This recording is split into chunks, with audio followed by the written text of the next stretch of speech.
तो कैसी हो मेरी प्यारी फैमिली। आई होप सभी बहुत अच्छे होंगे।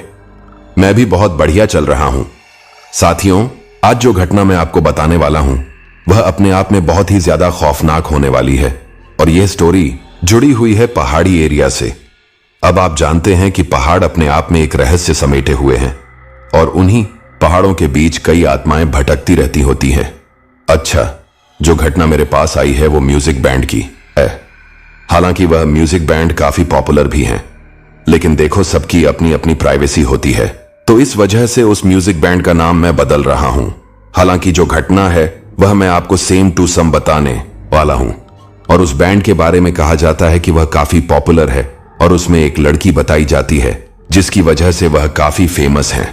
तो उनके ही फ्रेंड सर्किल में एक भयानक रूह की वजह से तगड़ा भौकाल मच जाता है। लेकिन इन सब के पीछे उनके ही फ्रेंड सर्कल में रहने वाले एक लड़के की बड़ी साजिश का खुलासा भी होता है और केवल उसके एक गलत काम की वजह से यह पूरा इतना बड़ा बखेड़ा खड़ा हुआ था। आज वह शख्स उनके बीच में नहीं है जिसके साथ ही पूरा भूतिया वाकया हुआ था, लेकिन उसके बाकी के फ्रेंड्स ने हमें यह पूरी घटना बताई। तब मुझे पता चला कि कई लोग वास्तव में इतने ज्यादा स्वार्थी और ईर्ष्यालु होते हैं कि वह दूसरों का 1% भी भला नहीं सोच पाते हैं। लेकिन जब भगवान के दर पर उसका फैसला होता है ना, तब उसकी पूरी बेईमानी, पूरी होशियारी धरी की धरी रह जाती है। तो स्टोरी को शुरू करें उससे पहले मैं आपको एक चीज और बताना चाहूंगा कि अभी कुछ दिन पहले मैंने मेंबर्स के लिए लाइव सेशन किया है और पहली बार मैं अपने चैनल पर लाइव आया हूं। तो जो भी मेंबर्स थे उनसे मेरी बातचीत हुई, उनके कुछ क्वेश्चन थे, मैंने उनके जवाब दिए। हालांकि मैंने भी यह पहली बार ही ट्राई किया है, तो डर सा लग रहा था कि मैं इतने सारे लोगों के सामने अपना फेस कैसे लेकर जाऊंगा। लेकिन चलो, जो भी हुआ ठीक हुआ। आगे भी प्लान है कि आप सभी मेंबर्स के लिए और लाइव सेशन करूं, क्योंकि जो मेंबर्स वाली स्टोरी है वह बहुत ही ज्यादा भयानक होती है और उनकी ही चर्चा करने के लिए मैं लाइव आया था। अगर आपने मेंबर्स वाली स्टोरीज को अभी तक नहीं सुना है तो मैं आपको यही कहूंगा कि उनको बिल्कुल भी मिस करने की गलती मत कीजिएगा। वह बहुत ही गहरी अंधेरी दुनिया की स्टोरीज है जो आपको जरूर सुननी चाहिए।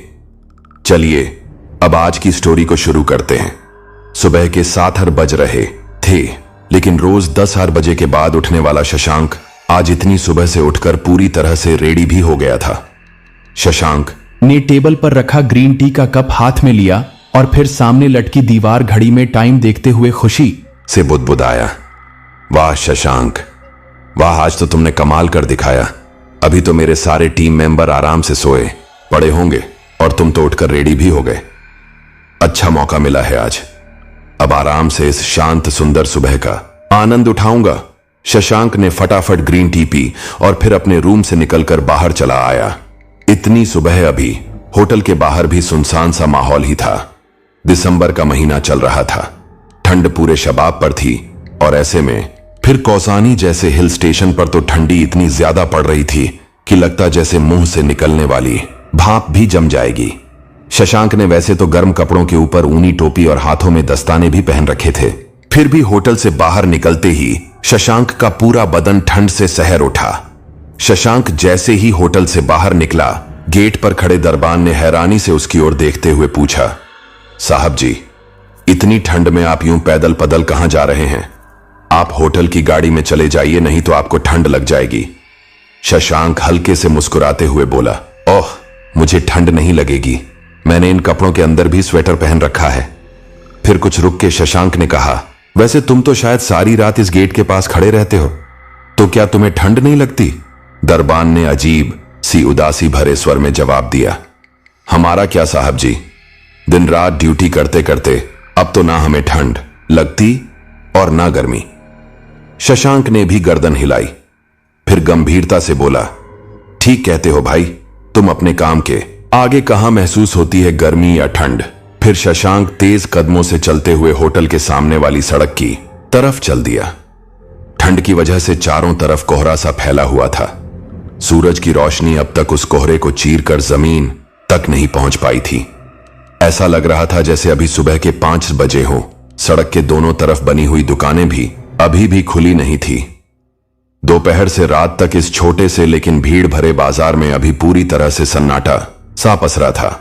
शशांक को आगे एक छोटी सी चाय की दुकान नजर आई, तो उसके कदम खुद ब खुद उसी तरफ बढ़ गए। बरसों से बड़े बड़े होटलों की नफासत वाली चाय पीकर ऊब चुके शशांक को उस छोटी सी चाय की दुकान ने किसी चुंबक की तरह ही अपनी तरफ खींच लिया। चाय की दुकान पर पहुंचते ही शशांक ने देखा एक अधेड़ उम्र का शख्स चूल्हा जलाकर उस पर पीतल के एक छोटे से मटके जैसे आकार के बर्तन में चाय का पानी चढ़ा रहा था। शशांक को अपनी दुकान पर आए देख वो शख्स एकदम अचकचा सा गया। फिर शशांक को सलाम करते हुए जल्दी से बोला, आइए आइए साहब। जी मैं अभी आपके लिए एकदम स्पेशल वाली चकाचक चाय बनाकर देता हूँ। और हाँ, मेरे पास आप जैसे बड़े लोगों के लिए खास क्रोकरी सेट भी है। शशांक हंसते हुए बोला, अरे नहीं, आप तो मुझे उस मिट्टी के कुल्हड़ में ही चाय दीजिए। क्रोकरी में चाय तो हमेशा ही पीते रहता हूं। चाय वाला भी खुश होते हुए कहने लगा, वाह साहब जी, क्या 16 आने खरी बात कही है आपने। सच में जो स्वाद इस मिट्टी के कुल्हड़ में मिलता है ना, वह तो चांदी के कप में भी नहीं मिल सकता। अदरक, इलायची और मसाले वाली कड़क चाय से भरा कुल्हड़ जब शशांक ने अपने हाथ में थामा तो उस चाय से उठती महक में जैसे एकदम खोसा गया। आज कितने महीनों बाद जाकर शशांक को अपने लिए कुछ टाइम मिल पाया था, नहीं तो बस दिन रात एक शहर से दूसरे शहर और एक देश से दूसरे देश में अपने रॉक बैंड के साथ टूर करते हुए ही शशांक का समय गुजर रहा था। शशांक ने अपने कुछ दोस्तों के साथ मिलकर द रॉक नाम से अपना एक ग्रुप बनाया था। शशांक एक बहुत ही अच्छा पॉप सिंगर था और ग्रुप बनाने के कुछ ही हफ्तों के अंदर द रॉक बैंड दूर दूर तक फेमस हो गया। अपनी फ्रेश आवाज और म्यूजिक के साथ नित्य नए प्रयोग करने की वजह से शशांक की प्रसिद्धि दिनों दिन बढ़ती ही जा रही थी। जल्दी ही शशांक को शो करने के लिए विदेशों से भी ऑफर आने लगे। वैसे शशांक के इस ग्रुप में सिर्फ 3 मेंबर मुख्य थे। पहला शशांक, दूसरा विनीत और तीसरी थी रूबी। शशांक और रूबी दोनों मेन सिंगर थे और विनीत पर म्यूजिक बनाने की जिम्मेदारी थी। इन तीनों के अलावा ग्रुप के 4 मेंबर और थे जो गाने बजाने का काम करते थे, काम्या, अभय, शैरोन और वेद।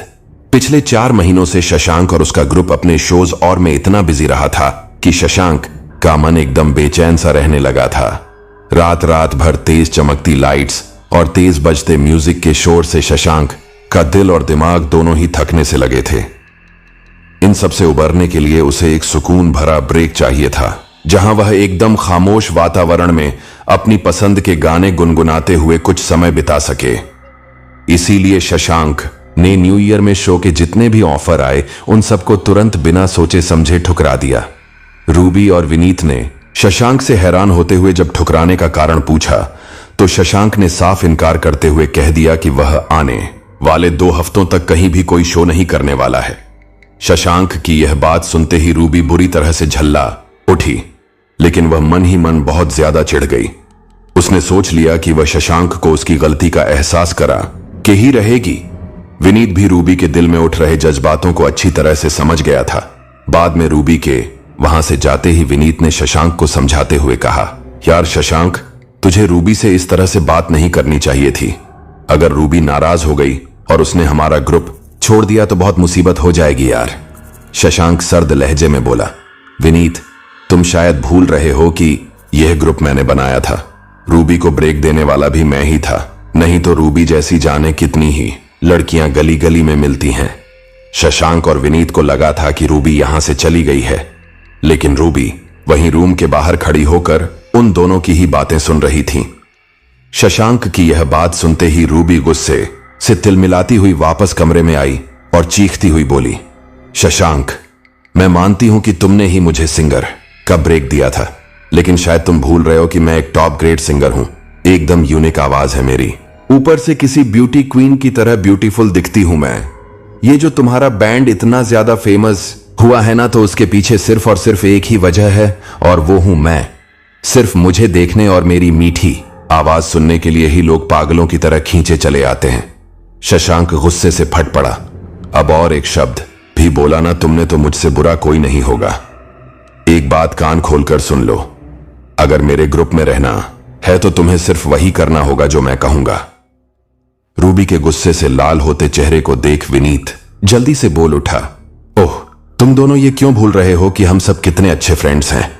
लोग हम में से किसी एक को देखने सुनने नहीं आते बल्कि हमारी बॉन्डिंग देखने आते हैं।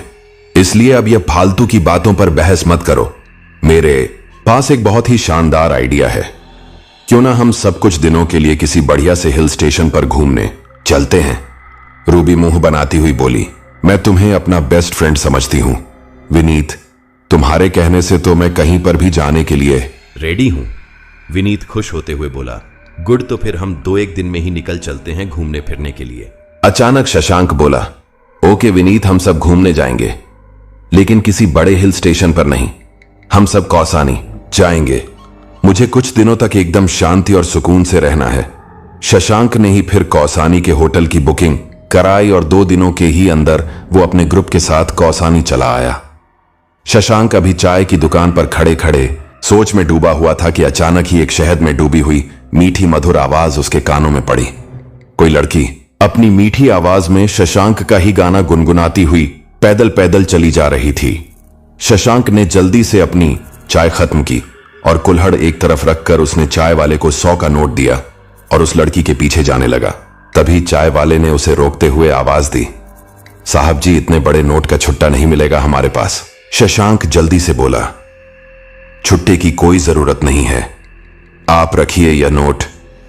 जब तक यहां हूं तब तक रोज आपके यहां चाय पीने आते रहूंगा। शशांक फिर तेज तेज कदमों से उस तरफ चल दिया जिस तरफ उसने कुछ पल पहले उस लड़की को जाते देखा था। लेकिन वो लड़की तो उस सुनी और कोहरे से ढंकी हुई सड़क पर इतनी तेजी से आगे बढ़ती जा रही थी कि शशांक के लिए उसका पीछा करना मुश्किल सा हो रहा था। कौसानी की उस ठंडी कोहरे वाली सुबह में सूनी सड़क पर आगे आगे जाती हुई वह अनजान लड़की कोहरे की चादर में बार बार छिप जाती। शशांक को लेकिन उस लड़की की मीठी आवाज साफ साफ सुनाई दे रही थी। उसका पीछा करते हुए शशांक सोच रहा था, है कौन यह लड़की जो इतनी मीठी आवाज में शशांक के गाए गीत गाती हुई बिजली सी फुर्ती से उस पहाड़ी सड़क पर ऐसे चलती जा रही थी जैसे कोई चंचल हिरनी अपनी मस्ती में भागती जा रही हो। करीब 15-20 मिनट चलने के बाद जब कोहरे की चादर एकदम घनी होने लगी और शशांक के सामने रही वह लड़की अब कोहरे में घूम सी होने लगी, तो शशांक से रहा ना गया। वो सामने जा रही लड़की को जोर से पुकारते हुए बोला, हेलो मिस, प्लीज जरा रुक जाइए, आपका पीछा करते करते अब मैं थकने लगा हूं। शशांक की तेज आवाज सुनते ही सामने जा रही वो लड़की एकदम से चौंक उठी। उसे तो यह एहसास तक नहीं था कि कोई उसका पीछा करते हुए चला आ रहा है। लड़की घबराकर और तेजी से भागने लगी। तेज भागने से उस लड़की के पैरों में पड़े हुए चांदी के घुंघरू खनकने लगे। शशांक को कोहरे की वजह से वह लड़की दिखाई तो नहीं दे रही थी, लेकिन उसके पैरों के खनकते घुंघरुओं की आवाज से शशांक समझ गया कि वह लड़की तेजी से दौड़ती हुई वहां से जा रही है। शशांक ने अचानक ही अपना सबसे लेटेस्ट गाना गाना शुरू कर दिया। शशांक के गाना गाते ही जैसे सामने जा रही लड़की के पैरों में अचानक ब्रेक लग गया। वो फौरन रुक गई और पलटकर जल्दी जल्दी चलती हुई धुंध और कोहरे की चादर को पार करके शशांक के सामने आकर खड़ी हो गई। उस लड़की को अपने सामने देखते ही शशांक के तो जैसे होशो हवास ही गुम हो गए। कच्चे दूध सी रंगत, बड़ी बड़ी झील सी नीली आंखें, घने घुंघराले सुनहरे बाल और लंबी दुबली पतली सी वो लड़की पिंक चूड़ीदार सूट पहने किसी क्लासिक पेंटर की पेंटिंग सी खूबसूरत लग रही थी। शशांक को अपने सामने यूं आवाक खड़े देख वो लड़की हैरानी से बोली, हेलो मिस्टर, ऐसे क्या देख रहे हो मुझे? लड़की की मीठी आवाज सुनते ही शशांक जैसे एकदम से होश में आते हुए बोला, हाय, आपकी आवाज बहुत ही मीठी है। मैंने आज तक कभी भी किसी लड़की को इतनी मधुर आवाज में गाते नहीं सुना था। शशांक के मुंह से अपनी तारीफ सुनकर वो लड़की एकदम शर्माती हुई बोली, शुक्रिया, लेकिन सच कहूं तो आपकी आवाज तो एकदम शशांक से मिलती जुलती है। कुछ पल के लिए तो मैं एकदम हैरान ही हो गई थी। शशांक को उस लड़की की यह बात सुनते ही एकदम हंसी आ गई। वह समझ गया था कि उसके सिर पर पहनी टोपी ने उसके सिर के साथ साथ उसके चेहरे को भी इस तरह से ढक रखा था कि वो लड़की पहचान ही नहीं पाई कि वह जिस शशांक की बात कर रही है वह तो खुद उसके सामने खड़ा था। शशांक को हंसते देख वो लड़की एकदम से झल्लाती हुई बोली, आप इस तरह से हंस क्यों रहे हैं? ओ, लगता है तुम्हें कुछ मालूम नहीं है शशांक के बारे में। लड़की गुस्से से गर्दन झटकती हुई वहां से जाने के लिए पलटने लगी। तभी शशांक ने अपनी टोपी निकाली और मुस्कुराते हुए बड़ी स्टाइल से अपना सिर झुकाकर बोला, जाने से पहले जरा एक नजर इस खादिम को तो देखते जाइए। लड़की ने चिढ़ते हुए जैसे ही शशांक को गौर से देखा, वो खुशी से चीखती हुई बोली, ओह आप तो शशांक हैं।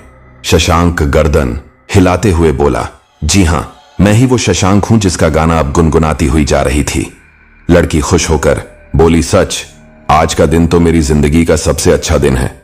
जिस शख्स की आवाज पर मैं जान देती हूं, वो आज खुद ही मेरे सामने आकर खड़ा हो गया। कहीं मैं कोई सपना तो नहीं देख रही हूं ना?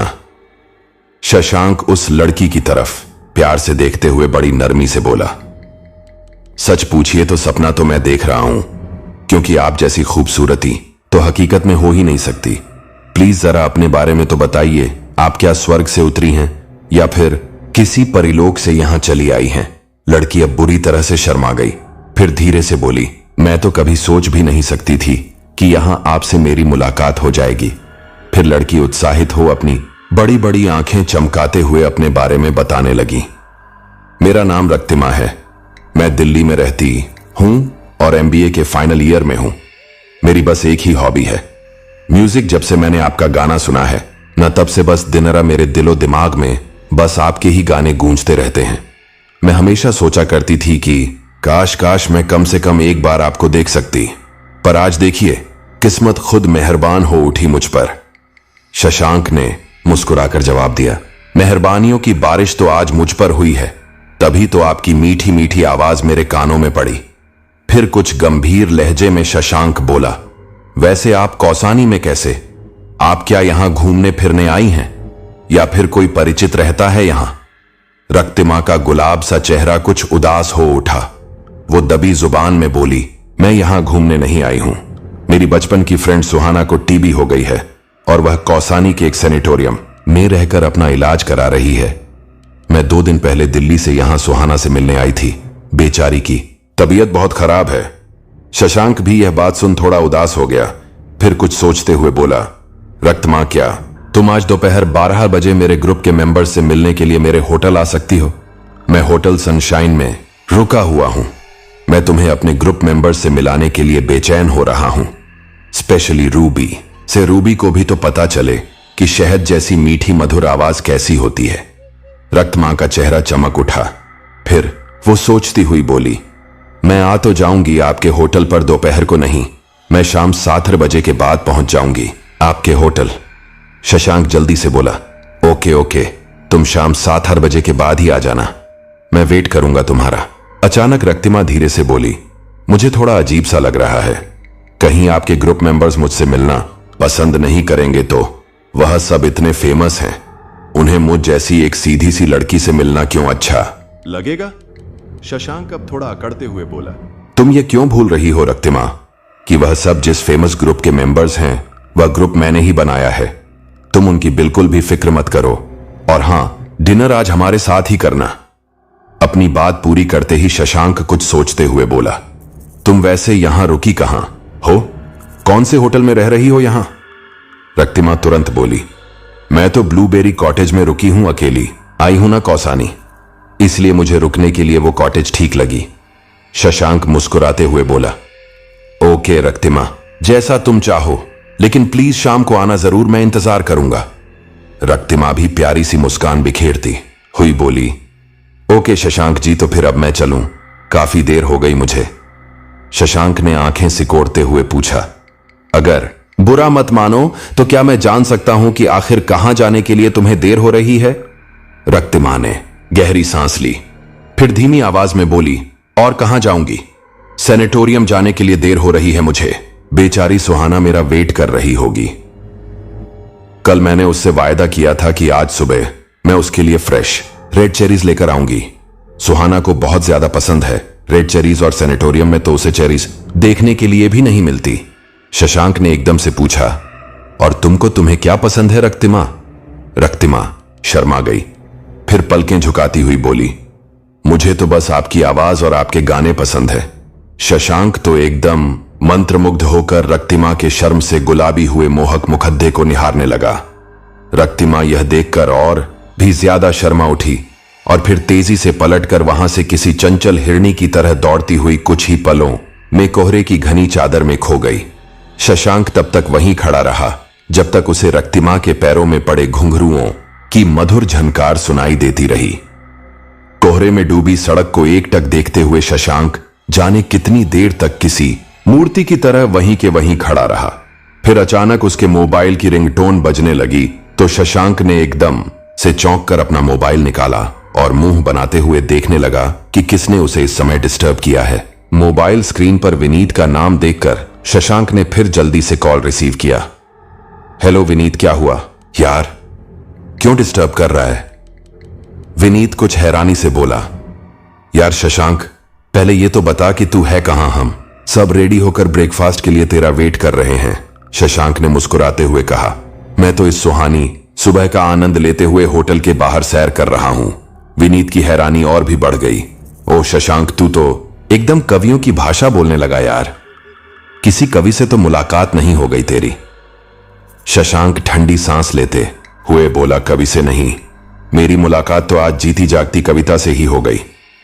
फिर जल्दी से संभलते हुए शशांक आगे बोला, सुन विनीत, एक बहुत बड़ा सरप्राइज है तुम सबके लिए। मैं होटल पहुंचकर बताता हूं। Okay bye. शशांक के कॉल कट करते ही विनीत हैरत से बुदबुदाया। क्या हो गया शशांक को अचानक? कल तक तो एकदम चिड़चिड़ कर बातें कर रहा था और आज तो जैसे फूल झड़ रहे थे उसकी बातों से। विनीत का कॉल अटेंड कर शशांक ने अपना मोबाइल जेब में रखा और फिर रक्तिमा के हंसी ख्यालों में डूबा हुआ वो पलटकर वापस अपने होटल की तरफ चल दिया। अब तक उस सड़क पर थोड़ी बहुत हलचल सी दिखने लगी थी। कुछ लोग घूमने निकले थे तो कुछ दुकानदार अब अपनी अपनी दुकानें खोलने में लगे थे। शशांक एकदम खुशनुमा मूड में गुनगुनाते हुए जब अपने होटल पहुंचा तो वहां पहुंचते ही उसे वेद मिल गया। वेद ने शशांक का ग्रुप अभी कुछ हफ्ते पहले ही ज्वाइन किया था। वो हमेशा एकदम गंभीर सा बना रहता और अपने काम से काम रखता। शशांक को अपने सामने देखते ही वेद जल्दी से उसे गुड मॉर्निंग कहते हुए धीरे से बोला, गुड मॉर्निंग सर, मैं आपको ही देखने के लिए नीचे जा रहा था। अभी शशांक ने वेद के कंधे पर हाथ रख नरमी से कहा, ओफ वेद, तुम मुझे मेरे नाम से भी पुकार सकते हो। वेद जल्दी से बोला, ओके शशांक सर, आइए जल्दी से चलिए। विनीत सर के रूम में हम सब आपकी ही राह देख रहे हैं कब से। शशांक जल्दी जल्दी चलते हुए वेद के साथ जब विनीत के रूम में दाखिल हुआ तो वहां का नजारा देख एकदम दंग रह गया। ग्रुप के सारे मेंबर्स एकदम शानदार तरीके से सजे संवरे नजर आ रहे थे। शशांक ये सब देख हैरानी से बोल उठा, अरे विनीत, ये सब क्या है?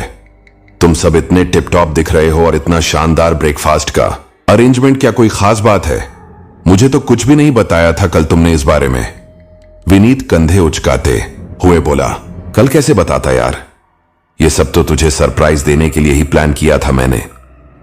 सोचा था कि सुबह सुबह तेरे रूम में जाकर तुझे नींद से जगाऊंगा और सीधे अपने रूम में लेकर चला आऊंगा, पर जनाब तो सुबह सुबह ही अपने रूम से गायब हो गए और सरप्राइज हम सबको मिल गया, क्योंकि ऐसे तो तुम कभी भी सुबह 9 बजे के पहले सोकर उठते तक नहीं थे। रूबी भी आज एकदम बनी ठनी हुई नजर आ रही थी। उसने शशांक को यूं खामोश खड़े देखा तो उसके करीब आकर इठलाती हुई बोली, इस तरह क्या देख रहे हो सबको, जैसे हमें पहचानते ही नहीं। अपनी रूबी को तो पहचान रहे हो ना? रूबी की ऐसी मीठी मीठी बातें सुनकर तो शशांक की हैरानी और भी ज्यादा बढ़ गई। वो हैरत से सोचने लगा, इस रूबी को क्या हो गया? कल तक कांटे की तरह चुभने वाली रूबी तो जैसे आज नाजुक गुलाब का फूल बनी इठला रही है। हैरान परेशान शशांक ने विनीत की तरफ देखा तो विनीत जल्दी से आगे आते हुए बोला, यार अब इस तरह खड़े मत रह जा, जल्दी से अपने रूम में जाकर फटाफट एक बढ़िया सा सूट पहनकर आ जा। ब्रेकफास्ट के बाद हम अपने ग्रुप का शानदार फोटो सेशन करेंगे। मैंने होटल मैनेजर को बोल दिया है एक अच्छे से प्रोफेशनल फोटोग्राफर को यहां भेजने के लिए। मैं आज शाम ही अपने इंस्टाग्राम पर ये सारे फोटो अपलोड कर दूंगा। हमारे फैंस को हमारी मौजूदगी का एहसास तो होना ही चाहिए ना। शशांक कुछ चिढ़ते हुए विनीत से बोला, इन सब की क्या जरूरत है विनीत? हम यहां वेकेशन पर आए हैं ना, और तुम फिर से प्रोफेशनल इशू लेकर बैठ गए। विनीत ने अब शशांक का हाथ पकड़ा और उसे उसके रूम की तरफ ले जाने लगा। शशांक अपने रूम में पहुंचते ही कुछ और बोलता कि विनीत उसे समझाते हुए बोला, देख शशांक, मैंने बड़ी मुश्किल से रूबी को समझाया है, नहीं तो रूबी इतनी नाराज हो गई थी कि वह तो गुस्से के मारे कोई दूसरा ग्रुप जॉय करने के बारे में सोचने लगी थी। अब प्लीज तू भी थोड़ा समझदार बन और जल्दी से रेडी होकर चले आ मेरे रूम में। विनीत तो शशांक को समझाकर वहां से चला गया और शशांक तैयार होते हुए मुस्कुरा कर बुदबुदाया। रूबी को बहुत घमंड है अपनी आवाज और खूबसूरती का, लेकिन उसका सारा घमंड मिट्टी में मिल जाएगा जब वह आज शाम को रक्तिमा से मिलेगी। शशांक जब रेडी होकर विनीत के रूम में गया तो वहां फोटोग्राफर आ चुका था। विनीत ने पहले फोटोग्राफर से पूरे ग्रुप के कुछ फोटो क्लिक करवाए और फिर सब हंसते मुस्कुराते नाश्ता करने लगे। फिर फोटोग्राफर ने अपनी फीस ली और वहां से जाने लगा। तभी शशांक ने उसे रोकते हुए कहा, 1 मिनट, तुम आज शाम को 7 बजे फिर से होटल आना। रूबी अपने होंठ सिकोड़ती हुई बोली, तुम फोटोग्राफर को दोबारा आने के लिए क्यों कह रहे हो शशांक? शाम को तो वैसे भी हम सब ने मिलकर कौसानी क्लब में जाने का प्लान बनाया है। शशांक जल्दी से गर्दन झटकते हुए बोला, ओह नो, आज शाम को हम यही होटल में ही रहेंगे। एक सरप्राइज तुम सब ने मेरे लिए प्लान किया और अब आज शाम को एक सरप्राइज मैं दूंगा तुम सबको। रेडी रहना सब। सरप्राइज देखते ही जोर का झटका लगेगा तुम सबको। फिर शशांक ने फोटोग्राफर से धीमी आवाज में कुछ बात की और उसे कुछ समझाने के बाद आज शाम के लिए एडवांस देकर उसे भेज दिया। शेरोन ने रूबी के कान में दबी जुबान से कहा, आज तो शशांक सर का चेहरा एकदम चमक रहा है खुशी से। इतना खुश तो मैंने कभी भी नहीं देखा था सर को। रूबी अपने बालों को संवारती हुई बोली, तुम भी ना शेरोन, इतनी सी भी बात नहीं समझती। आज मैंने अपना मेकअप ही इतने स्टाइल से किया है कि मेरी खूबसूरती देख शशांक के दिल की घंटी बजने लगी। शेरोन मुस्कुरा दी, लेकिन जाने क्यों उसे शशांक की खुशी के पीछे कुछ और ही राज नजर आ रहा था। थोड़ी देर बाद जैसे ही शशांक अपने रूम में गया, ग्रुप के बाकी मेंबर्स भी इधर उधर हो गए। विनीत तो होटल मैनेजर के पास चला गया और उससे कौसानी के बारे में इंक्वायरी करने लगा।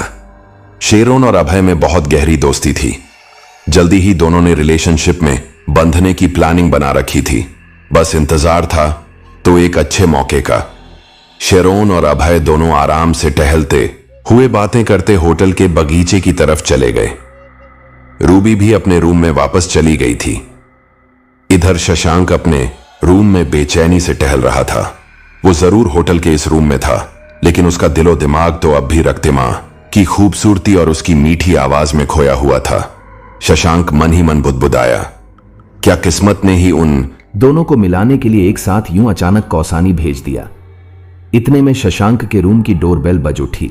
रक्तिमा के ख्यालों में गुम शशांक ने अपना सिर झटका और फिर जल्दी से रूम का दरवाजा खोल दिया। दरवाजा खुलते ही विनीत उसके रूम में आते हुए बोला, मैं अभी होटल मैनेजर से मिलकर आ रहा हूं। उसे पता चला कि कल शाम को मसूरी के एक 5 स्टार होटल में एक बहुत बड़ा म्यूजिक कॉन्सर्ट होने वाला है। सिडनी और लंदन से बैंड आने वाला है शो करने। हमारे होटल मैनेजर की वहां खास जान पहचान है, इसलिए हम सब ग्रुप मेंबर्स के लिए वह स्पेशल पास अरेंज कर सकता है। बस 25 से 300 लगेंगे। शशांक के चेहरे पर भी खुशी झलकने लगी, क्योंकि उसे तो इंटरनेशनल रॉक बैंड वैसे भी बहुत पसंद थे। शशांक को खुश देख विनीत मुस्कुराते हुए बोला, थैंक गॉड, तू खुश तो हुआ कम से कम। शशांक ने कुछ पल सोचा, फिर गहरी सांस लेते हुए एकदम इमोशनल होकर बोला, यार विनीत, तू मेरा बेस्ट फ्रेंड है। आज तक मैंने तुझसे कभी कोई बात नहीं छिपाई है, इसीलिए तुझे बता रहा हूं, मुझे प्यार हो गया है रक्तिमा से। विनीत शॉक्ड होकर चिल्ला उठा, रक्तिमा? कौन रक्तिमा? किसकी बात कर रहा है यार तू? आज से पहले तो मैंने कभी यह नाम तक तेरे मुंह से नहीं सुना था। शशांक आंखें बंद करके बोला, आज सुबह ही तो मिला हूं मैं रक्तिमा से पहली बार। तो तू कहां से सुनता रक्तिमा के बारे में? विनीत हैरत से शशांक को घूरने लगा, पर शशांक वह तो जैसे अपने आप में ही खोया हुआ था। विनीत हक्का बक्का सा कुछ देर तो शशांक को घूरते रहा। फिर विनीत ने रक्तिमा के ख्यालों में गुम शशांक के कंधे पर हाथ रखते हुए उससे पूछा, शशांक, तू कोई कॉलेज स्टूडेंट तो है नहीं जो किसी लड़की को देखते ही तुझे उससे प्यार हो जाए? यार मुझे तो बहुत ही अजीब लग रहा है यह सुनकर। तुझ जैसा शख्स कैसे इतना दीवाना हो उठा? शशांक ने ठंडी आह भरी और पलकें झपकाते हुए बोला, मैं जानता हूं यार कि तुझे मेरी बात सुनकर तगड़ा झटका लगा है, लेकिन जब तू उस लड़की रक्तिमा को देखेगा ना, तब खुद ही समझ जाएगा कि मैं क्यों रक्तिमा को देखते ही उसका दीवाना बन बैठा। यार, वह लड़की नहीं, स्वर्ग से उतरी हुई कोई अप्सरा है। अप्सरा। विनीत की आंखें सिकुड़ गईं। वो कुछ सोचते हुए बोला, यह रक्तिमा की जो तू इतनी तारीफ कर रहा है, क्या उससे मुझे मिलवा सकता है? क्योंकि आज तक तो जाने कितनी सुंदर और एक से एक हसीन लड़कियां हमारे शो में आती रही हैं, लेकिन मैंने तो कभी भी तुझे किसी लड़की की तरफ आंख उठाकर देखते हुए नहीं पाया। फिर इस रक्तिमा में ऐसी क्या अनोखी बात है जो तू उससे एक बार मिलते ही उसका दीवाना हो गया? रहती कहां है वो? शशांक के होठों पर प्यारी सी मुस्कान तैरने लगी। वो मुस्कुराते हुए बोला, देखा ना रक्तिमा का सिर्फ जिक्र सुनकर ही तू कितना बेचैन हो उठा। तो सोच, मैं तो उसे अपनी आंखों से देख कर आया हूं। उसकी मीठी मीठी दिलकश आवाज सुनी है मैंने। उफ! विनीत, उसकी आवाज तो जैसे शहद में डूबी हुई थी। और सबसे बड़ी बात तो यह कि वो मेरा ही गीत गुनगुना रही थी। हाँ यार, वो दीवानी है मेरे गीतों की और मेरी आवाज की। और सबसे बड़ी बात तो यह कि वह भी मेरी ही तरह अचानक कौसानी चली आई, अपनी एक फ्रेंड को देखने के लिए। रक्तिमा ने मुझे बताया था कि वह कौसानी में ब्लूबेरी कॉटेज में रुकी हुई है। दिल्ली से अकेली ही चली आई वो, यहां और आती कैसे नहीं? उसकी और मेरी किस्मत जो अब जुड़ने वाली है, इसलिए उसे तो यहां आना ही था। विनीत बड़ी हैरत से अपने सामने खड़े शशांक को देखे जा रहा था। विनीत की समझ में नहीं आ रहा था कि आखिर वह लड़की है कौन जो अचानक ही शशांक के दिल के इतने करीब चली आई और जिसकी एक मुलाकात ने शशांक को देवदास बनाकर रख दिया। विनीत कुछ सोचते हुए बोला, यार शशांक, तेरे मुंह से उस लड़की रक्तिमा की इतनी तारीफ सुनकर अब मुझसे रहा नहीं जा रहा है। नो नो नो, मैं शाम तक वेट नहीं कर सकता यार उसे देखने के लिए। रक्तिमा ने तुझे बताया था ना कि वह ब्लूबेरी कॉटेज में रुकी है, तो फिर चल हम अभी चलकर उससे मिलाते हैं। शशांक की आंखों में पल भर के लिए चमक उभरी। फिर वह कुछ उदास लहजे में बोला, नहीं यार, हम अभी नहीं जा सकते रक्तिमा से मिलने के लिए। उसने सुबह मुझसे कहा था कि वो अपनी बीमार फ्रेंड के लिए चेरीज लेकर सैनिटोरियम में जाने वाली है, जहां उसकी फ्रेंड का ट्रीटमेंट चल रहा है। विनीत ने आंखें सिकोड़ी, फिर बोला, कमाल है, ये कौन सा सैनिटोरियम है जहां चेरीज लेकर जा कर सकते हैं? जहां तक मुझे मालूम है, यहां के सैनिटोरियम में तो बाहर से कोई फल फ्रूट वगैरह ले जाना मना है। फिर कुछ सोचकर विनीत आगे बोला, एक आइडिया आया मुझे। रक्तिमा आज शाम 7-8 बजे आने वाली है ना यहां, तो क्यों ना हम दोनों होटल की गाड़ी में बैठ शाम 5-6 बजे ही ब्लूबेरी कॉटेज में जाकर रक्तिमा से मिल भी लेंगे और उसे अपने साथ इस होटल में ले भी आएंगे। वो बेचारी इस ठंड में इतनी शाम को कहां अकेली आएगी इतनी दूर? शशांक बोला, लेकिन अगर रक्तिमा इस बात से नाराज हो गई तो, या उसे हमारा वहां आना पसंद नहीं आया तो? विनीत ने फौरन उसे समझाया, क्यों नहीं पसंद आएगा? अरे तू उसका हीरो है। हीरो? तुझे अपने सामने देख, वो तो खुशी से उछल पड़ेगी। अब ज्यादा सोच मत, मैं अभी जाकर यहां के होटल मैनेजर से बात करके आता हूं। उसे तो पता ही होगा कि ब्लू बेरी कॉटेज कहां है, और साथ ही कल के मसूरी वाले म्यूजिक शो में जाने की बात भी पक्की कर देता हूं। शशांक ने हामी भरते हुए कहा, ठीक है विनीत, तू जाकर पता कर ले ब्लूबेरी कॉटेज का, और हां, मसूरी के म्यूजिक शो में जाने के लिए साथ नहीं 8 पास का अरेंजमेंट करने के लिए बोलना उस मैनेजर को। विनीत हैरान होकर पूछता कि शशांक पहले ही बोल उठा, यार हम सब ग्रुप मेंबर्स तो जाएंगे ही मसूरी, लेकिन मैं चाहता हूं कि रक्तिमा भी हमारे साथ मसूरी चले और हम कल सुबह ही निकल जाएंगे मसूरी के लिए। फुल डे मसूरी घूमेंगे और फिर शाम को मस्त सब वहां के 5 स्टार होटल में जाकर म्यूजिक शो का मजा लेंगे। विनीत ये सुनते ही हंसते हुए बोला, वाह यार वाह, मान गए तुम्हारी आशिकी को। हम उस रक्तिमा से मिले हुए अभी तुम्हें 1 दिन भी नहीं हुआ, और रक्तिमा के प्यार में तो तुम अभी से एकदम मतवाले हो गए हो। जरा सी भी दूरी तुमसे बर्दाश्त नहीं हो रही है क्यों? शशांक एकदम से शर्मा गया, फिर नजरें चुराते हुए बोला, तू भी ननीत बेकार में ही मेरे पीछे पड़ गया है। मैं तो बस यही चाह रहा था कि रक्तिमा भी हमारे ग्रुप के साथ मसूरी चले। फिर कुछ संभलते हुए शशांक धीमी आवाज में बोला, वो हमारे ग्रुप के साथ जितना घुलेगी मिलेगी, उतनी जल्दी इस ग्रुप के साथ घुल मिल जाएगी। विनीत ने इस बार गंभीरता से पूछा, लेकिन तू ये क्यों चाहता है कि रक्तिमा हमारे पूरे ग्रुप के साथ घुले मिले? शशांक एकदम उत्साह से बताने लगा। ओफो, तू तो कुछ समझता ही नहीं यार। मैं यह चाहता हूं कि अब हमारे ग्रुप की मेन फीमेल सिंगर रक्तिमा हो। देखना, जब मैं और रक्तिमा एक साथ गाएंगे ना, तो वहां मौजूद लोग मस्ती से झूम उठेंगे। और यह मैं कोई उसके प्यार में डूब कर नहीं कह रहा हूं। मैंने खुद आज सुबह रक्तिमा के मुंह से अपने गाने सुने। सच कहता हूं यार, उसकी मीठी रस भरी आवाज में मेरे गाने इतने मधुर लग रहे थे कि मैं तो जैसे अपने आप को ही भूल गया। विनीत तो यह सुन एकदम घबरा उठा। वो अटकते हुए किसी तरह बोला, यह तू कैसी बहकी बहकी सी बातें कर रहा है यार। रूबी के रहते कैसे तुम उस रक्तिमा को हमारे ग्रुप की मेन फीमेल सिंगर बना सकते हो? शशांक तमतमाते हुए बोला। क्यों नहीं बना सकता? मैं, मत भूलो कि इस ग्रुप का फाउंडर हूं मैं, और मुझे इस बात का पूरा अधिकार है। विनीत फिर कुछ नहीं बोला। वह समझ गया था कि शशांक का दिलो दिमाग पूरी तरह से रक्त दिमाग के प्यार में डूब चुका है। अब उसे कुछ भी बोलने या समझाने से कोई फायदा नहीं होने वाला है। शशांक अपनी बात कहते कहते इतना तमतमा उठा था कि गुस्से के मारे उसकी सांसें फूलने लगी। विनीत ने जल्दी से आगे बढ़कर शशांक का हाथ पकड़ा और उसे समझाने लगा। शशांक, इतना हाइपर क्यों हो रहे हो तुम? ठीक है, अगर तुम रक्तिमा को अपने ग्रुप में शामिल करना चाहते हो तो, लेकिन पहले इस बारे में क्या तुमने रक्तिमा की राय जानी है? हो सकता है वह तुम्हारा यह मंजूर ना करे। मुझे तो लगता है कि तुम कुछ ज्यादा ही कल्पनाएं कर रहे हो रक्तिमा को लेकर। शशांक की बड़ी बड़ी आंखें अचानक आंसुओं से भर गईं। वो लगभग रोते हुए बोला, विनीत, मैं अब रक्तिमा के बिना जी नहीं सकता। विनीत ने आज से पहले कभी शशांक को इतना इमोशनल होते नहीं देखा था। उसने धीरे से शशांक के कंधे पर थपकी दी और फिर बोला, मैं जाकर मैनेजर से ब्लूबेरी कॉटेज का एड्रेस पूछता हूँ। तुम रेस्ट करो अब प्लीज। विनीत ने शशांक को रेस्ट करने के लिए कहा और फिर उसके रूम से निकलकर सीधे होटल मैनेजर के केबिन की तरफ बढ़ गया। विनीत के दिमाग में तरह तरह के सवाल उठ रहे थे। सबसे बड़ी फिक्र तो विनीत को इस बात को लेकर थी कि जब रक्त मां के बारे में रूबी को पता चलेगा तो रूबी का जाने कैसा रिएक्शन हो, क्योंकि विनीत बहुत अच्छी तरह जानता था यह बात कि रूबी दिलोजान से फिदा है शशांक पर। यही नहीं, वह तो शशांक पर अपना अधिकार समझती है। चिंता में डूबा विनीत जब होटल मैनेजर के केबिन में पहुंचा तो मैनेजर ने उसे देखते ही पूछा, फिर मसूरी के म्यूजिक कॉन्सर्ट के लिए 7 पास का अरेंजमेंट कर दूं ना सर? विनीत ने गर्दन हिलाते हुए जवाब दिया, हां, पासेस तो चाहिए लेकिन 7 नहीं 8। मैनेजर कुछ बोलता कि विनीत ने गंभीर लहजे में पूछा, यह ब्लूबेरी कॉटेज का एड्रेस आप जानते होंगे ना? कहां है वह कॉटेज?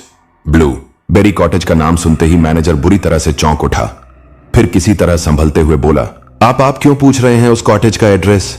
होटल मैनेजर का रिएक्शन देखकर विनीत भी चौंक उठा। उसने मैनेजर को घूरते हुए कहा, बात क्या है मैनेजर साहब? आप इतना चौंक क्यों उठे? क्या बहुत दूर है वो कॉटेज यहां से? मैनेजर अटकते हुए बोला, कौसानी के सबसे खूबसूरत इलाके में थी ब्लूबेरी कॉटेज, जो आज से 5 साल पहले ही जलकर राख हो चुकी है। विनीत एकदम से चीख उठा, क्या ब्लूबेरी कॉटेज 5 साल पहले ही जल चुकी है? तो फिर वो रक्तिमा कैसे रह रही है वहां? जैसे ही होटल मैनेजर ने विनीत को बताया कि ब्लूबेरी कॉटेज तो आज से 5 साल पहले ही जलकर खाक हो चुका है, तो विनीत एकदम हक्का बक्का रह गया। फिर वह मैनेजर के केबिन से निकलकर सीधा पहुंचा शशांक के रूम में। शशांक ने जैसे ही रूम का दरवाजा खोला, विनीत लपकते हुए शशांक के पास आया और घबराए लहजे में बोला, तुम जानते हो शशांक, मैं अभी अभी क्या सुनकर आ रहा हूं इस होटल के मैनेजर के मुंह से? शशांक पहले तो हैरान होकर विनीत को देखता रहा, फिर हंसते हुए बोला, ओफो यार, क्या सुनकर आ गया अब तू?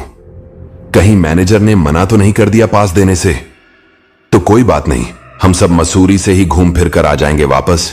विनीत अब अपनी गर्दन झटकते हुए जोर से बोला, नहीं यार नहीं, तू बिल्कुल गलत समझ रहा है। पास वाली बात से मैं परेशान नहीं हूं। मैनेजर से जब मैंने ब्लूबेरी कॉटेज का पता पूछा तो उसने बताया कि ब्लूबेरी कॉटेज तो 5 साल पहले ही जलकर राख हो चुका है। शशांक एकदम लापरवाही से बोला, तू भी ना विनीत? अरे यार, क्या जरूरी है कि पूरे कौसानी में ब्लूबेरी कॉटेज एक ही हो सकता है रक्तिमा जिस कॉटेज की बात कर रही थी वो कोई दूसरा ही ब्लूरी कॉटेज हो। शशांक की बात से विनीत का पारा चढ़ गया। ओह शशांक, थोड़ा तो दिमाग से काम ले। यह कौसानी है, मुंबई नहीं जहां एक ही नाम के 2-4 होटल हो सकते हैं। फिर अपनी रिस्ट वॉच पर नजर डालते हुए विनीत बोला, तू ये समझ रहा है ना कि वो रक्तिमा किसी और ही ब्लूबेरी कॉटेज में रहती है? तो ठीक है, अभी लंच के बाद थोड़ा रेस्ट करके फिर हम चलकर देखते हैं। तब तक तो रक्तिमा कॉटेज में वापस आ ही जाएगी अपनी फ्रेंड को देखकर। मैं भी तो देखूं कि आखिर यह रक्तिमा है कौन, जो दिल्ली से अकेली यहां कौसानी चली आई अपनी फ्रेंड को देखने, और अब वापस दिल्ली लौटने के बजाय यहीं एक कॉटेज में रुकी हुई है। वहां कुछ देर बैठकर उसके साथ चाय पीते हुए बातचीत करेंगे, फिर उसे अपनी ही गाड़ी में लेकर यहां चले आएंगे। वैसे भी तो वह आज शाम यहां आने ही वाली थी ना। शशांक ने कुछ पल सोचने के बाद जवाब दिया, ओके विनीत, लेकिन एक बात ध्यान रखना, भूल के भी रक्तिमा के सामने कोई ऐसी बात मुंह से मत निकालना कि वह हम लोगों के बारे में गलत सोच बैठे। विनीत मुंह बनाते हुए बोला, मैं तो अपना मुंह खोलूंगा ही नहीं, तू ही उससे बातचीत करना। मैं बस खामोश रहकर तुम दोनों की बातचीत सुनता रहूंगा। शशांक से बातचीत के बाद विनीत अपने रूम में चला आया और सोचने लगा, यह शशांक आखिर इतना क्यों दीवाना हो उठा है रक्तिमा का? देखना तो पड़ेगा ही इस रक्तिमा को। लंच के समय जब ग्रुप के सारे मेंबर्स होटल के डाइनिंग हॉल में आए तो शशांक ने कहा, मैं और विनीत दोनों अभी लंच के थोड़ी देर बाद एक जरूरी काम से बाहर जाने वाले हैं। हमारे वापस लौटने तक तुम सब होटल में ही रहना, आज शाम बहुत खास होगी। रूबी हैरत से बोली, शशांक, तुमने क्या आज शाम को हम सबके लिए कोई स्पेशल पार्टी वगैरह रखी है? तुम सुबह जिस सरप्राइज की बात कर रहे थे वो क्या इसी पार्टी के बारे में थी? शशांक फौरन बोल उठा, ओ मां नहीं, तुम गलत समझ रही हो रूबी, पार्टी वगैरह कुछ नहीं है, बस किसी स्पेशल पर्सन का एकदम स्पेशल तरीके से वेलकम करना चाहता हूं मैं। विनीत यह सब सुनकर घबरा गया। वो धीरे से शशांक के करीब गया और एकदम दबी जुबान में बोला, तुम्हारा इरादा क्या है शशांक? कहीं तुम रक्तिमा को प्रपोज तो नहीं करने वाले हो आज शाम की पार्टी में? शशांक ने हल्की मुस्कान के साथ जवाब दिया, देखता जा, बस शाम को खुद ही समझ जाएगा। इधर रूबी का दिल बहुत तेजी से धड़कने लगा। वो मन ही मन सोचने लगी, कहीं शशांक उसे आज शाम प्रपोज तो नहीं करने वाला है?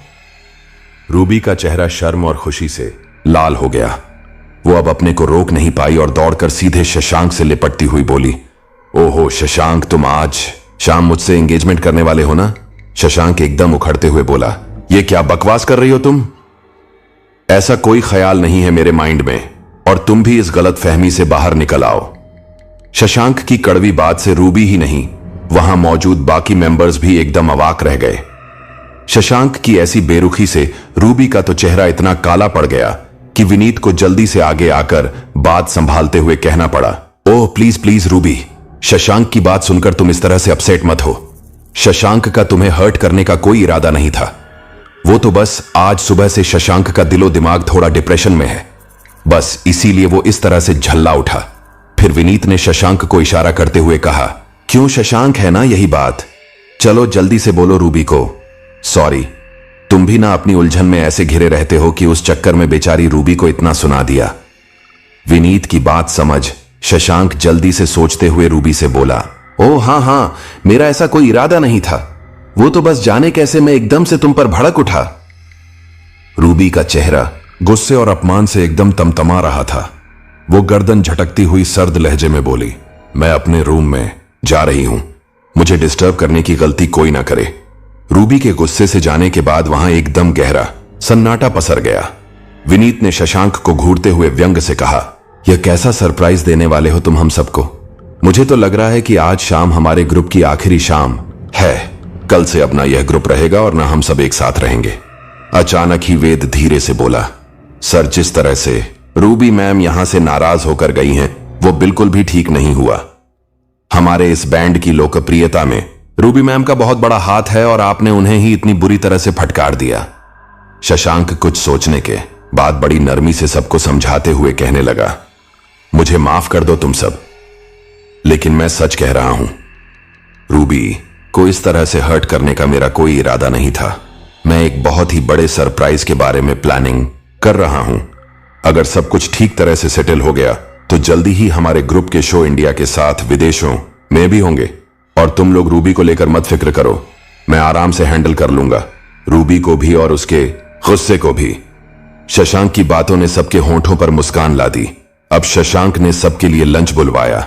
फिर विनीत से बोला, विनीत, तुम और बाकी मेंबर्स आराम से लंच करो, मैं जाकर रूबी को समझा बुझाकर लेकर आता हूं। विनीत फौरन बोल उठा, नहीं शशांक, रूबी को लेकर मैं आता हूं यहां। जिस तरह से तुम उससे बिहेव कर रहे हो, उसे देखकर लगता तो नहीं कि रूबी तुम्हारी बात भी सुनेगी। विनीत तेज तेज कदम बढ़ाते हुए चल दिया रूबी के रूम की तरफ। शशांक कुछ देर तो हैरत से विनीत को जाते हुए देखते रहा, फिर अपने ग्रुप के मेंबर्स के साथ लंच करने लगा। अभी वह पहला कॉल लेकर मुंह में डाल ही रहा था कि अचानक उसका मोबाइल बजने लगा। शशांक को लगा कि विनीत ने फोन किया होगा, लेकिन मोबाइल पर नजर डालते ही उसे स्क्रीन पर एक अनजाना नंबर दिखाई दिया। शशांक ने मुंह बनाते हुए कॉल रिसीव किया तो उधर से घबराई हुई लेकिन एकदम मीठी सी आवाज गूंजी, हेलो हेलो शशांक जी, मैं रक्तिमा बोल रही हूं। शशांक तो रक्तिमा की आवाज और नाम सुनते ही अपनी सुधा-बुध खो बैठा। वो यह तक नहीं सोच पाया कि रक्तिमा को उसके मोबाइल का नंबर कैसे पता चल गया। शशांक ने जैसे ही अपने मोबाइल पर रक्तिमा का नाम और उसकी आवाज सुनी, वह एकदम से रोमांचित हो उठा। उसे यह तक ध्यान नहीं आया कि उसने तो आज सुबह रक्तिमा को अपना मोबाइल नंबर दिया ही नहीं था, तो फिर आखिर रक्तिमा को उसका नंबर मिला कैसे। शशांक तो बस बेचैन होकर चिल्ला उठा, ओह रक्तिमा तुम, मैं अभी तुम्हारे ही ख्यालों में खोया हुआ था। दूसरी तरफ से रक्तिमा घबराई आवाज में बोली, शशांक तुम कहां हो, अभी प्लीज जल्दी से मेरे पास चले आओ ना, मैं बहुत मुसीबत में हूं शशांक। शशांक भी रक्तिमा की घबराई आवाज सुनकर एकदम घबरा सा गया। फिर चिंतित लहजे में वो किसी तरह बोला, क्या हुआ रक्तिमा, तुम इतनी घबराई हुई सी क्यों लग रही हो।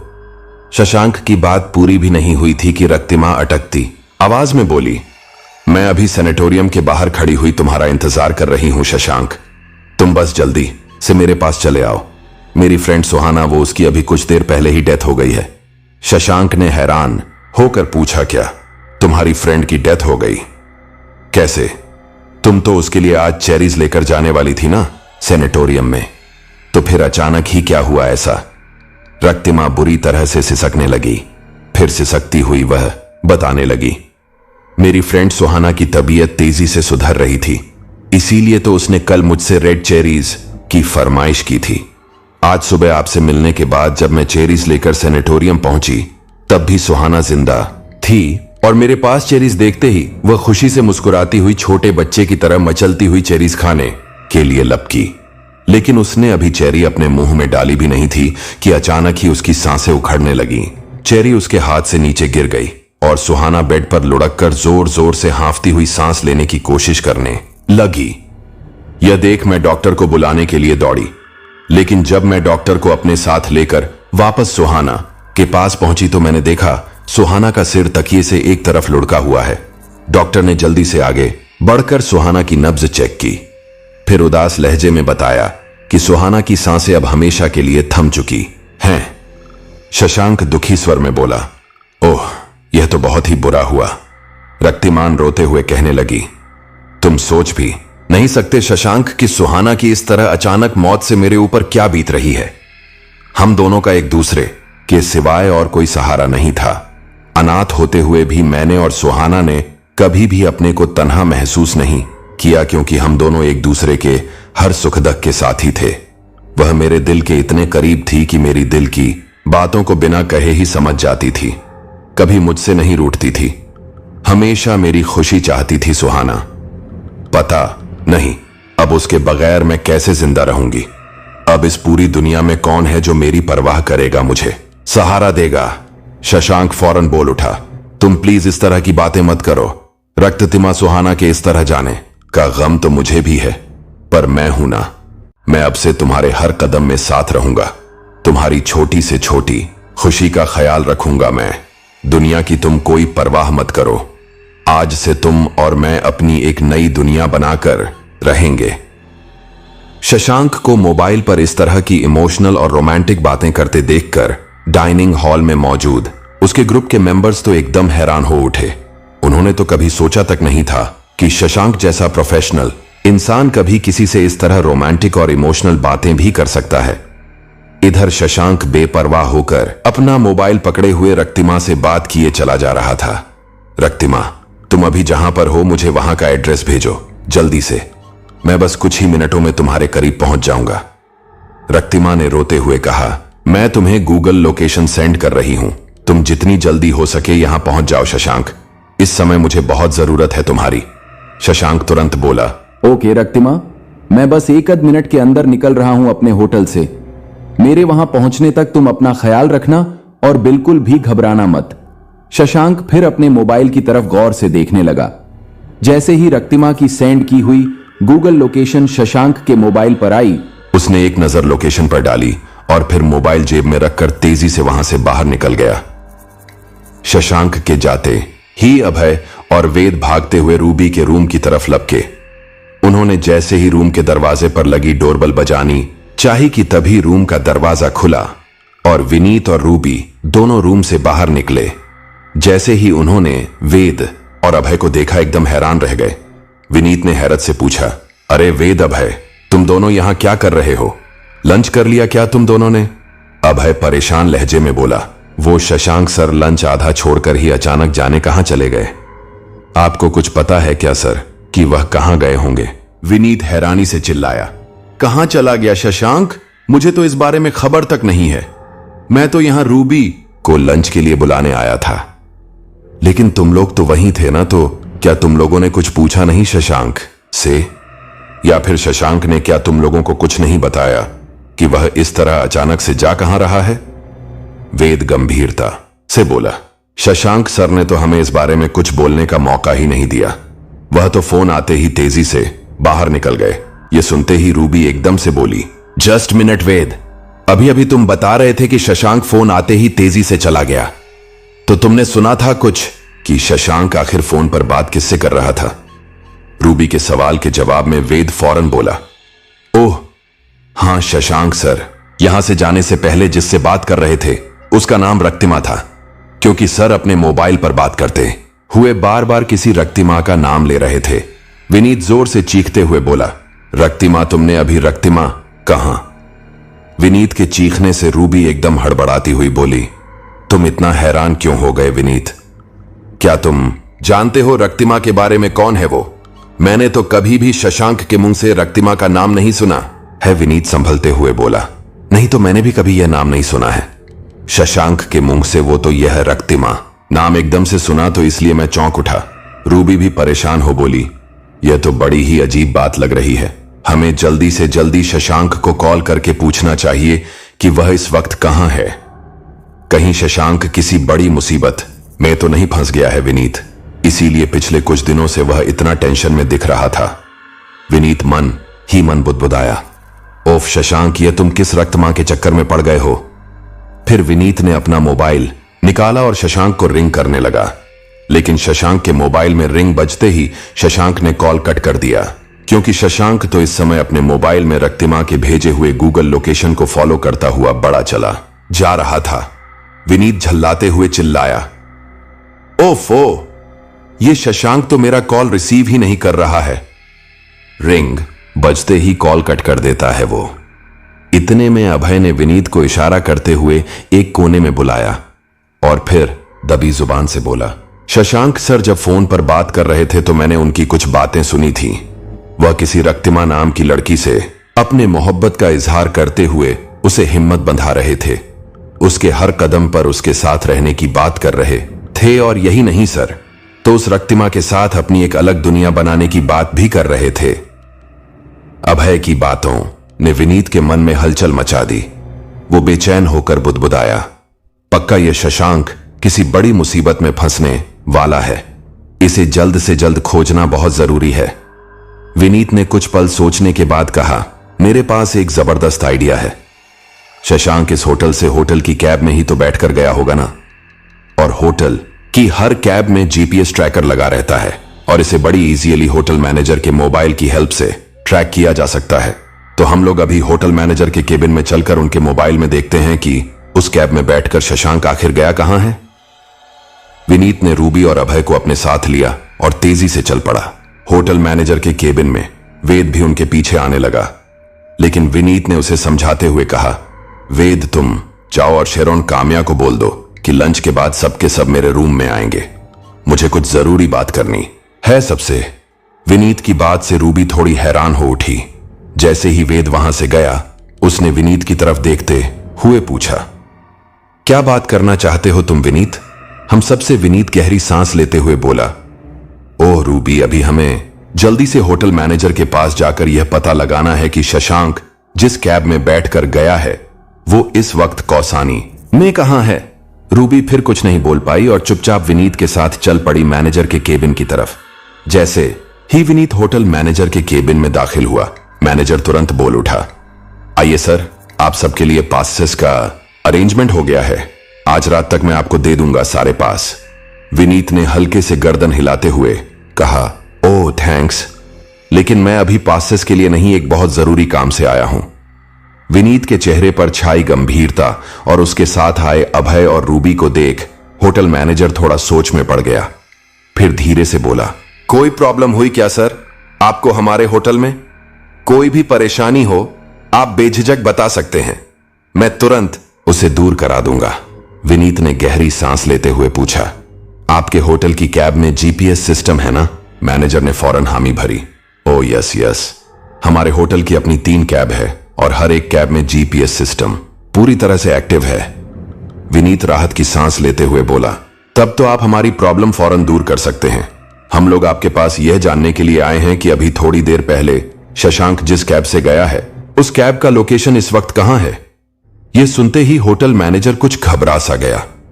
बेचैन लहजे में उसने पूछा, लेकिन आपको अचानक ही उस कैब की लोकेशन जानने की जरूरत क्यों पड़ गई सर? फिर वह सोचते हुए बोला, ओ हां, याद आया, जब मिस्टर शशांक यहां से कैब में बैठकर जा रहे थे तो इतनी जल्दी में थे वो कि ना तो मुझे कुछ बताया और ना कैब वाले से मैं कुछ बात कर पाया। विनीत अब जल्दी से बोला, प्लीज मैनेजर साहब, हमें पता नहीं क्यों शशांक को लेकर बहुत फिक्र हो रही है, कहीं वह किसी मुसीबत में ना फंस गया हो।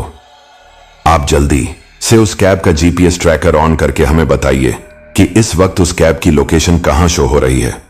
होटल मैनेजर को अब स्थिति की गंभीरता समझ में आई। वो सिर हिलाते हुए बोला, ओफ, कुछ तो गड़बड़ है शायद उस कैब के अंदर, क्योंकि अभी कुछ देर पहले ही मैंने भी जब उस कैब ड्राइवर से कॉल पर बात करनी चाहिए थी तो उसका कॉल लगा ही नहीं। मैंने कई बार ट्राई किया पर कुछ मतलब नहीं निकला। फिर मैनेजर ने फौरन अपने मोबाइल में उस कैब का जीपीएस ट्रैकर ऑन किया और उसकी लोकेशन देखने लगा। लेकिन यह क्या, जिस कैब में शशांक गया था उस कैब की तो लोकेशन ट्रेस ही नहीं हो पा रही थी। हैरान परेशान मैनेजर ने फिर अपना मोबाइल रिफ्रेश करके दोबारा उस कैब का लोकेशन ट्रेस करने की कोशिश करने लगा। लेकिन जब कैब का लोकेशन ट्रेस नहीं हुआ तो मैनेजर एकदम हैरान होते हुए बोला, बहुत ही आश्चर्य की बात है, उस कैब का लोकेशन तो ट्रेस ही नहीं हो रहा है। मेरे मोबाइल में जीपीएस ट्रैकर ऑन है, फिर भी वह कैब का लोकेशन मुझे दिखाई ही नहीं दे रहा है। ऐसा तो आज तक कभी नहीं हुआ है। आखिर ऐसी कौन सी जगह पर है वह कैब जिसकी लोकेशन ही ट्रेस नहीं हो पा रही है? होटल मैनेजर की बात से विनीत एकदम घबराकर चिल्लाया, ये आप क्या कह रहे हैं? आपका मोबाइल ठीक से काम तो कर रहा है ना? ऐसा कैसे हो सकता है कि आप उस कैब को ट्रैक नहीं कर पा रहे हैं? मैनेजर खामोश होकर सोचता रह गया। उसकी कुछ समझ में ही नहीं आ रहा था तो वह विनीत की बात का भला क्या जवाब देता। रूबी का दिल एकदम घबराने लगा था। उसके और शशांक के बीच चाहे कितनी ही बहसबाजी और मनमुटाव होते रहते थे, लेकिन लंबे अरसे से वे दोनों साथ साथ एक ही रॉक ग्रुप से जुड़े हुए थे और रूबी तो वैसे भी मन बहुत चाहती थी शशांक को। रूबी ने जब होटल मैनेजर को यूं सोच में डूबे देखा तो घबराकर विनीत से बोली, इस तरह यहां सोचते खड़े रहने से कुछ नहीं होगा विनीत। अगर मैनेजर उस कैब की लोकेशन ट्रैक नहीं कर पा रहा है तो हमें खुद चलकर खोजना चाहिए उस कैब को जिसमें शशांक गया था। अभय कुछ हिचकिचाते हुए बोला, लेकिन हम जाएंगे किस तरफ? हमें तो यह भी नहीं पता कि शशांक सर आखिर किस डायरेक्शन में गए हैं। इतना सुनते ही मैनेजर फौरन बोल उठा, यह तो हमें पता चल सकता है। होटल के मेन गेट पर लगे सीसीटीवी में यह तो कैप्चर हो ही गया होगा कि शशांक सर जिस कैब में बैठकर इस होटल से बाहर गए हैं वह कैब इस होटल के गेट से निकलकर किस डायरेक्शन की तरफ गई है। विनीत तुरंत बोला, तो फिर जल्दी से बताइए, वह सीसीटीवी फुटेज जिस भी डायरेक्शन में गई होगी वह कैब हम लोग भी उसी डायरेक्शन में जाएंगे। शशांक की तलाश में मैनेजर ने सीसीटीवी फुटेज प्ले किया और फिर शशांक की कैब देखते ही विनीत जोर से बोला, वो देखो शशांक, जिस कैब में इस होटल से निकल कर जा रहा है वो होटल के मेन गेट से निकलते ही लेफ्ट साइड वाले रोड की तरफ मुड़ गई। इसका मतलब है कि अब बिना बिना देरी किए हमें भी लेफ्ट साइड वाले रोड की तरफ ही जाना चाहिए। अचानक होटल मैनेजर कुछ हैरत और घबराहट भरे लहजे में बोला, लेकिन सर, हमारे होटल के लेफ्ट साइड की तरफ जाने वाली रोड तो सीधे कौसानी के बाहरी एरिया की तरफ जाती है। भला शशांक सर उधर क्यों गए होंगे? रूबी मजबूती से बोली, शशांक उधर क्यों गया है या किस लिए गया है, ये सब सवालों का जवाब हमें तभी मिलेगा जब हम लोग शशांक को ढूंढकर उस तक पहुंच पाएंगे। रूबी और विनीत तेजी से बाहर निकलकर होटल के लाउंज में आए और होटल की पार्किंग में खड़ी हुई कैब की तरफ जाने लगे। तभी उनके पीछे आ रहे अभय ने रूबी और विनीत को टोकते हुए कहा, मैं तो यह सोच रहा हूं कि हमें इतनी जल्दी में ऐसे बिना सोचे समझे नहीं जाना चाहिए शशांक सर को खोजने के लिए। हो सकता है 10-15 मिनट में शशांक सर खुद ही होटल वापस लौट आए। विनीत ने अभय के कंधे पर हाथ रखते हुए अपनी बात कही, मैं बहुत बरसों से जानता हूं शशांक को। शशांक कभी भी मुझे बिना बताए यूं अचानक कहीं भी नहीं जाता था। वो आज इतनी हड़बड़ी में कहीं गया है और वह भी बिना किसी को कुछ कहे, तो इसका सीधा सा मतलब है कि शशांक किसी बहुत बड़ी मुसीबत में है और उसे हमारी सख्त जरूरत है। रूबी ने विनीत को कैब में बैठने का इशारा किया और अभय से बोली, अभय, तुम यहीं बैठकर हमारे लौटने का इंतजार करो और अगर कहीं हमारे जाने के बाद शशांक यहां वापस लौट आया तो तुम फौरन कॉल करके हमें इस बारे में खबर कर देना। रूबी और विनीत दोनों जल्दी जल्दी होटल के पोर्च में पहुंचे जहां एक कैब जाने के लिए रेडी खड़ी थी। दोनों उस कैब में बैठे और विनीत ने कैब ड्राइवर से कहा, होटल के मेन गेट से जो लेफ्ट तरफ जाने वाली रोड है हमें उसी तरफ जाना है। कैब ड्राइवर बड़ी हैरत से उनकी तरफ देखते हुए बोला, पर उस तरफ तो देखने लायक कुछ भी नहीं है, उधर मत जाइए साहब, मैं आपको कौसानी की सबसे बढ़िया जगह दिखाने ले चलता हूं। विनीत उखड़े लहजे में बोला, हमें कोई बढ़िया जगह देखने नहीं जाना है, तुम हमें लेफ्ट साइड जाने वाली रोड पर ही लेकर चलो। और हां, अगर रास्ते में तुम्हें कहीं इस होटल की कोई कैब दिखाई दे तो फौरन यह गाड़ी वहीं पर रोक देना। कैब ड्राइवर को विनीत की बात बहुत अजीब लगी, पर वो कुछ नहीं बोला और खामोशी से कैब स्टार्ट करके चल पड़ा होटल के लेफ्ट साइड जाने वाली रोड की तरफ। वहीं दूसरी तरफ कैब की बैक सीट पर बैठे शशांक ने अपने मोबाइल स्क्रीन से नजरें उठाते हुए कहा, ड्राइवर, गाड़ी रोको यहां। ड्राइवर ने गाड़ी के ब्रेक पर पैर दबाते हुए हैरानी से पूछा, पर यहां पर क्यों गाड़ी रुकवा रहे हैं आप? यहां तो मुझे कुछ भी नजर नहीं आ रहा है साहब।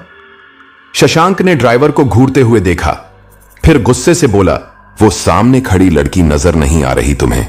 अपनी आंखें टेस्ट कराओ तुम।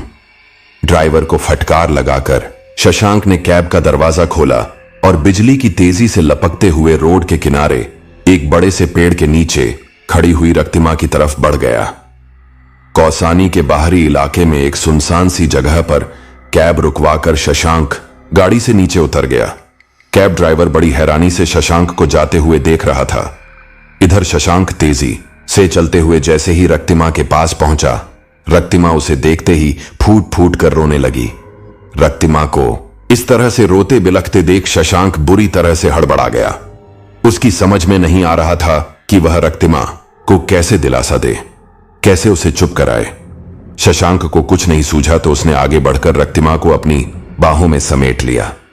शशांक की बाहों में बंधी रक्तिमा अब शशांक के कंधे पर सिर रखकर रोती हुई बोली, तुम आ गए शशांक, मुझे तो उम्मीद ही नहीं थी कि तुम सचमुच मेरे पास चले आओगे। रक्तिमा को अपने सीने से लगाए शशांक का दिलो दिमाग तो जैसे 7वें आसमान की सैर कर रहा था। वो बड़े प्यार से रक्तिमा के रेशमी मुलायम बालों में हाथ फेरते हुए बोला, ये कैसी बातें कर रही हो तुम? ये तुमने सोचा कैसे कि तुम्हारे बुलाने पर मैं नहीं आऊंगा? ओ, तुमने तो जैसे मुझ पर कोई जादू कर दिया है। तुम्हें जब पहली बार देखा था ना मैंने, बस उसी समय से तुम सीधे मेरे दिल में उतर गई हो। रक्तिमा अब सिसकती हुई धीरे से बोली, ओह शशांक, मैं तो खुद पहली नजर में ही तुम्हारी दीवानी बन गई हूं। सच कितनी खुश थी मैं आज सुबह तुमसे मिलकर, और यही खुशी मैं अपनी सबसे बेस्ट फ्रेंड सुहाना से शेयर करने वाली थी। पर मेरे कुछ बताने से पहले ही सुहाना की सांसें थम गई और मैं अपनी जिंदगी की सबसे बड़ी खुशी की बात उसे बता ही नहीं पाई। अपनी बात कहते कहते रक्तिमा के आंसू तेजी से बहने लगे। शशांक को महसूस हुआ कि रक्तिमा इमोशनली पूरी तरह से टूट चुकी है। वह अभी कुछ सोच ही रहा था कि रक्तिमा अचानक बोली, शशांक तुम प्लीज मेरी एक बात मानोगे? बोलो ना। शशांक ने रक्तिमा के आंसू पोंछते हुए नरमी से कहा, ओह तुम बोलकर तो देखो, एक बार तुम जो बोलोगी वो मैं करूंगा, यह प्रॉमिस है मेरा। रक्तिमा अब कुछ पल खामोश रहने के बाद बोली, ओके तो तुम पहले उस कैब को वापस भेज दो यहां से। मुझे नहीं पसंद कि हम दोनों के अलावा हमारे आसपास और कोई मौजूद हो। शशांक थोड़ा हिचकिचाते हुए बोला, लेकिन रक्तिमा अगर मैंने यह कैब वापस भेज दी तो फिर हम इस सुनसान जंगल से वापस होटल तक कैसे जाएंगे? अचानक ही शशांक को जैसे ध्यान आया। वो रक्तिमा की तरफ गौर से देखते हुए बोला, ओह हाँ, मैंने यह तो तुमसे पूछा ही नहीं कि तुम इस सुनसान जगह पर आई कैसे। मेरा मतलब है कि तुम भी तो यहां किसी गाड़ी वगैरह से ही पहुंची होगी ना? रक्तिमा उदास लहजे में बोली, हाँ बिल्कुल। गाड़ी से ही आई थी मैं यहां तक। फिर रक्तिमा कुछ रुक कर धीरे धीरे कहने लगी, एक्चुअली मैं तो सैनिटोरियम की एम्बुलेंस में ही बैठकर यहां आई थी। शशांक की हैरानी और बढ़ गई। वो एकदम हैरत से बोला, तुम यहां तक एम्बुलेंस में बैठकर आई थी, पर क्यों? और एम्बुलेंस फिर तुम्हें इस सुनसान जगह पर उतार कर क्यों चली गई? रक्तिमा अचानक ही फिर से रोने लगी। फिर रोते रोते ही बोलने लगी, सुहाना की डेथ के बाद सैनिटोरियम ने मुझसे सुहाना की डेड बॉडी ले जाने के लिए कहा। मैंने वहां सैनिटोरियम में अपनी फ्रेंड सुहाना की बॉडी लेने के बाद एम्बुलेंस ड्राइवर से रिक्वेस्ट की तो उसने बॉडी एम्बुलेंस में रखी और साथ ही मुझे भी एम्बुलेंस में बैठा लिया। और वहां से निकलकर फिर जब ड्राइवर ने पूछा कि बॉडी कहां ले जानी है तो मैं कुछ समझ ही नहीं पाई कि आखिर मैं इसे कहां लेकर जाऊं। जब एम्बुलेंस चलते हुए यहां तक आ पहुंची तो ड्राइवर ने फिर एम्बुलेंस यहीं रोक दी। मैंने जब कुछ कहना चाहा तो ड्राइवर सिर हिलाते हुए बोला कि वो अब इससे आगे नहीं ले जा सकता एम्बुलेंस। और फिर उसने सुहाना की बॉडी को एम्बुलेंस से नीचे उतारकर उधर एक बड़े से पेड़ के नीचे रख दिया और फिर मुझे यहीं रोते हुए छोड़कर वो यहां से चला गया। मुझे कुछ समझ नहीं आ रहा था कि अब मैं करूं तो क्या करूं। अकेली कैसे अपनी फ्रेंड का अंतिम संस्कार करूं मैं? इतने में अचानक ही मुझे तुम्हारा ध्यान आया और मैंने फिर अपनी हेल्प के लिए तुम्हें यहां बुला लिया। अब तुम ही मेरी हेल्प करो कुछ प्लीज। शशांक तो बुरी तरह हैरान हो गया। फिर किसी तरह बोला, तो क्या सुहाना की डेड बॉडी यहीं कहीं रखी हुई है? रक्तिमा ने गर्दन हिलाते हुए हामी भरी। वो देखो ना, मेरे पीछे जो वो बड़ा सा विशालकाय पेड़ दिख रहा है, ना उसी पेड़ के नीचे रखी हुई है सुहाना की डेड बॉडी। जाने क्यों शशांक के हाथ पैर एकदम कांपने से लगे। तभी रक्तिमा जल्दी से बोली, ओह शशांक, तुम प्लीज अभी इतना ज्यादा सोच विचार में टाइम मत वेस्ट करो। पहले तुम जल्दी से उस कैब ड्राइवर को यहां से वापस भेज दो। वो कब से हम दोनों पर ही आंखें गड़ाए बैठा है। शशांक कुछ तमकते हुए बोला, तो देखने दो उसे, मुझे किसी की फिक्र नहीं। रक्तिमा ने शशांक के गालों पर अपने नाजुक हाथ रखते हुए कहा, लेकिन मुझे तो फिक्र है ना। प्लीज शशांक, जाओ जल्दी से कैब ड्राइवर को रवाना करो यहां से। शशांक ने गहरी सांस लेते हुए गर्दन हिलाई और फिर जल्दी जल्दी चलते हुए कैब के पास आकर अंदर बैठे हुए कैब ड्राइवर से बोला, तुम अब होटल वापस चले जाओ, जो भी रेंट है वह मैं होटल में जाकर पेड कर दूंगा। ड्राइवर अचकचाते हुए बोला, लेकिन साहब जी, आपको यहां सुनसान जंगल में छोड़कर कैसे चले जाएं? हम होटल पहुंचकर मैनेजर साहब ने हमको डांटा फटकारा तो आप चिंता मत कीजिए, मैं यहीं सड़क के किनारे कैब में बैठा हूं। जितनी देर तक आपका मन हो यहां बड़े आराम से रुकिए और घूमिए। फिर जब आपका मन होगा तब हम लोग यहां से एक साथ चलेंगे। इस तरह आपको अकेले यहां छोड़कर जाने का मन नहीं मान रहा है मेरा। शशांक झल्ला उठा। फो तुम समझते क्यों नहीं हो? मैं यहां आराम से अपना टाइम स्पेंड करना चाहता हूं और तुम बेवजह फिक्र मत करो। कोई कुछ नहीं कहेगा तुमसे, मैं वापस आकर समझा दूंगा मैनेजर को। ओके, अब तुम जाओ यहां से, अभी जल्दी निकलो। ड्राइवर ने एक बार ऊपर से नीचे तक शशांक को देखा, फिर हां में सिर हिलाते हुए उसने कैब स्टार्ट की और गाड़ी मोड़कर वापस होटल की तरफ चल दिया। कैब के दूर जाते ही शशांक वापस चलते हुए रक्तिमा के पास आ पहुंचा। रक्तिमा का हाथ पकड़ते हुए शशांक प्यार से बोला, लो, मैंने भेज दिया उस कैब ड्राइवर को वापस होटल में।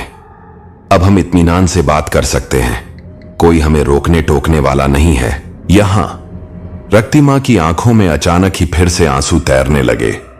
वह एकदम दुखी स्वर में बोली, रोकने टोकने वाला तो कोई नहीं है यहां, लेकिन मेरी फ्रेंड सुहाना की बॉडी तो अब भी यहीं हमारे ही आसपास रखी हुई है। बेचारी को कितनी आस थी तुमसे मिलने की, वह तो मुझसे भी बड़ी फैन थी तुम्हारी।